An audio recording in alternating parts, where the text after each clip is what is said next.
Hey guys, Professor Bill, Comic Book University, Hellions, issue number 10. Man, why do we even bother reviewing this book? It's going to be good, right? But I want to talk about it because it's so fun. So this goes a little bit beyond a review, man. Like, I knew I was going to like this book anyway. And I read the book, I'm just like, yeah, that's what I'm talking about. Guys, let's get talking about this. So we got Zeb Wells doing the writing, and the art is by Stefan Segovia. The color art is by David Curiel, and VC's Ariana Maher does the letters. Designed by Tom Mueller, Segovia and Rain Barreto doing the cover art. Head of X, Jonathan Hickman. This issue is called Funny Games Part 2, The Hitbox. Confirmed? Confirmed. And you're not going to get tired of that in this book. That continuously happens in this issue. Confirmed, confirmed, and why it's happening. Because, Mastermind is there.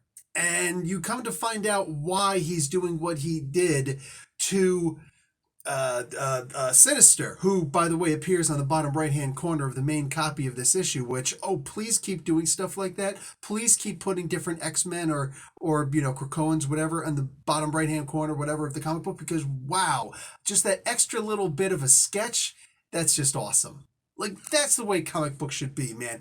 Have fun with a damn cover, you know? Wow. Anyway, all the people in this book and all the different things that are happening to these guys in the different murder rooms. And meanwhile, the stuff with Havoc is really messed up. Like, I felt like a perv reading this book. You know what I'm saying? Like Mr. Sinister and I were thinking exactly the same in this issue. It's just wrong, man. So wrong. So I'm not looking. I'm looking at your face and I'm seeing that you're like, this stuff is still happening. That's just really messed up, man. Some of these things are like pulling teeth.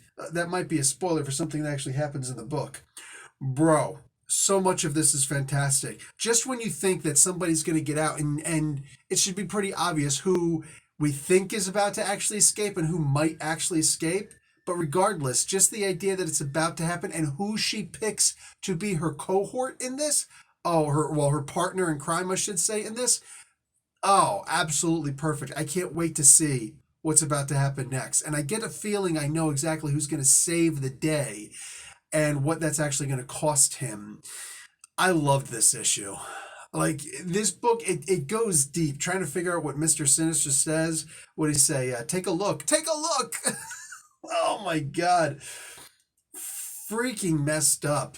Nothing can be trusted because when you think about this, Mastermind, Master of Illusions. Oh, don't worry, I'm going to have somebody 1,000 miles away, or so they say, and this person is going to confirm everything that I see back and forth. Okay, cool. But isn't that person also pretty close to, Mastermind's daughter? And what's her range?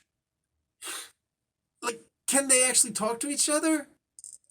And like, they're dealing with freaking, what's his name, Arcade, who, like, everything that he does is about subterfuge too, except he's also crazy. So how much of that will work? How much of it won't work? I don't know. Plus, here's the biggest question that I have. If we're going to, like, get deep into this comic book and actually start thinking about what's going on, if there's anything, below surface level on this, Mr. Sinister was feeling pain. Look, I know he feels pain when he gets shot by one of the Summers brothers' attacks, but I mean, that didn't happen in this book. They were just pulling out a couple teeth.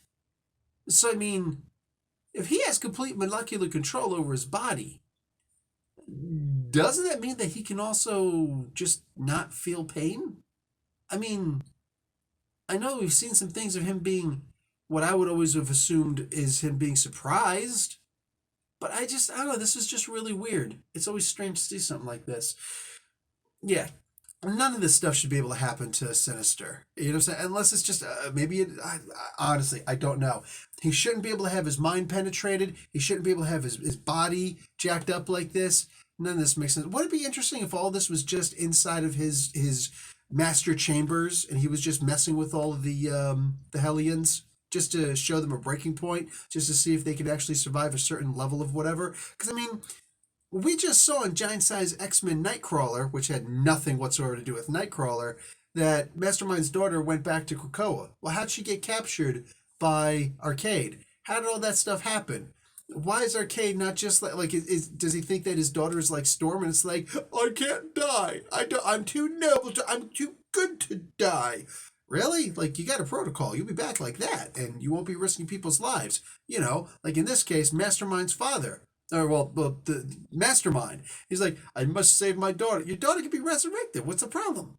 You know what I'm saying? I'm like, why are you so worried about this? Why is anybody worried about this? Make me some clones, Arcade. I guess I could see that because he's one of the versions of Joker in some ways in Marvel Universe.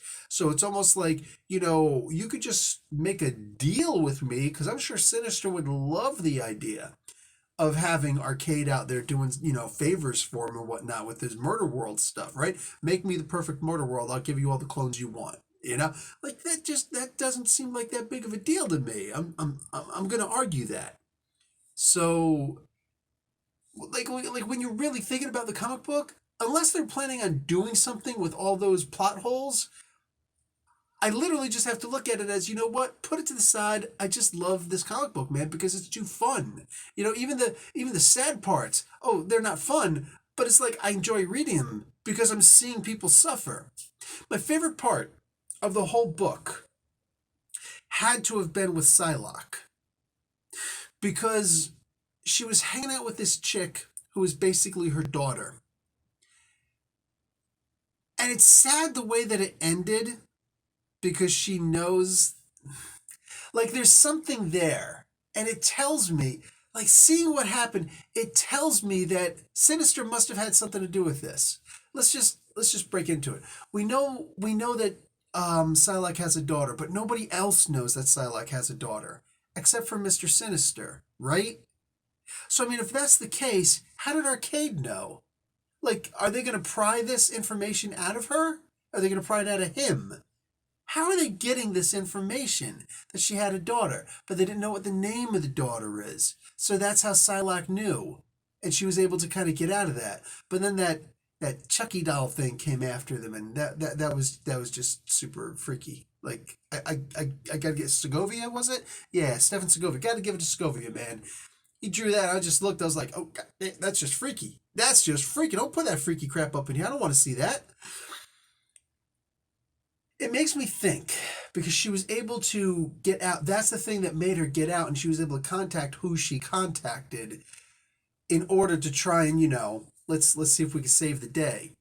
The problem is who's asked to save the day and why he does it and what it costs him every time that he does. I love the character building in this. I love it so much that I could forgive the plot holes. I'm hoping that the plot holes actually do get handled at some point. We see that this is just a big test by Mr. Sinister. Because that would make all the plot holes would immediately go away if that was the case, right? But if he was in on it, boom, done. But aside from that, so much of this, man, like the character development, you usually can't get that in Marvel and DC. It's so rare to see any kind of character development because the characters have been in existence for so long. What else are they going to, besides just rehashing old stories? Peter Parker learned this lesson. He learned this lesson 6 different times throughout the course of his, freaking, 60 plus years in the Marvel Comics universe? Come on, bruh. He knows. He knows. Anyway, I enjoyed this. I enjoyed this book immensely. I think you guys are going to enjoy it too. I am curious what you guys think about the plot holes in here that I mentioned and other ones that maybe you noticed also because there are a lot of them. And every time I look at it, I feel like there's another one right there, But every little thing in here, like with Wild Child, right? He's just like, oh, there's Sabretooth and there's Wolverine. These two are the big dogs, the alphas, always going at it. And what did I say? Wild Child is basically a beta to these two, right? So look what happens. His fantasy is basically them being afraid of him. How perfect was that? How sad is that? You see, in case you've never felt that emotion before, in case you've never had the thing where somebody says something or does something, you're just like, wow, I'm not even mad at you, man. Like, that's malicious what you're saying or thinking or doing. But I'm not even mad at you. I'm just sad for you. This is a moment where you can actually look at somebody like, Wild Child in this case and just be like, I am genuinely sad for you because that is pitiful, And you could actually feel, I'm so sorry, you suck so much, man. Love this comic book. Love the Hellions comic book, man. I don't know how this wound up becoming one of my favorites. I literally thought to myself, I'm going to get that first issue. Remember? I'm going to get that first issue. I'm going to read it just to check it off my list. Like, all right, guys, I might have to explore issue number 2 just to make sure, and all those. Love this book. Love that. Here, this is what I'm talking about. More of these, please. More of these. These are just, they make the comic book so complete, you know, when you're already seeing this stuff over here. Did they just make the comic book so complete? And that's on there. I love that. It's like going to a convention and getting a little headshot, you know, saying a little boop right there. It's like, yeah, I'll pay $5-10 for that because I can't afford the big gigantic collage thing that you're doing for $6,000. But a little tiny $5-10 headshot, I'll take that. I'll take that. You're going to ink it too? Oh, that's awesome. Put your initials right there at the bottom right. Awesome. Anyway, guys, I enjoyed the comic book if you can't tell. Talk to you guys later. Check out Heroes Collide. Links below. Brand new podcast. Think you're going to enjoy it. First one's about the Scarlet Witch. Also, like the video on your way out. Professor Bill, Comic Book University. Class dismissed.